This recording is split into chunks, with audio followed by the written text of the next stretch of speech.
ዛሬ ግንቦት 1 ቀን 2017 ዓ.ም የአማራ ፋኖ ብሔራዊ ኃይል የተሰኘ ድርጅት መመስረታቸውን ለመላው ሰራዊታችን ለአማራ ሕዝብና ለትግሉ ደጋፊዎች እናበስራለን። መላው የትግላችን ደጋፊዎችም እንኳን ደስ አላችሁ።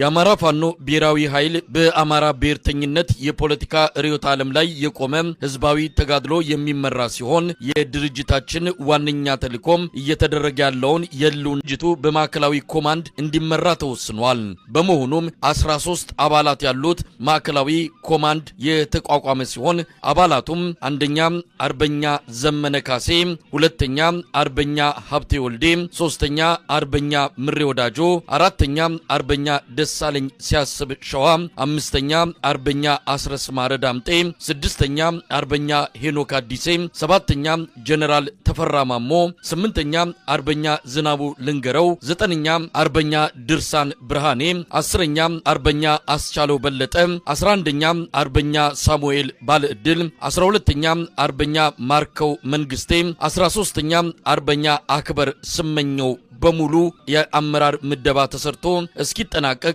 ማዕከላዊ ኮማንዱ የድርጅቱን የፖሊት ቢሮና የሥራ አስፈጻሚ ኮሚቴ ሚና በመውሰድ የድርጅቱን ወታደራዊ፣ ፖለቲካዊ፣ የዲፕሎማሲና የአስተዳደር ስራዎች እንዲመራና እንዲወስን ስምምነት ላይ ተደርሷል። ለመላው የአማራ ሕዝብ፣ ለመላው የፋኖ አባላትና አመራሮች በድጋሚ እንኳን ደስ ያላችሁ እያልን የሚከተለው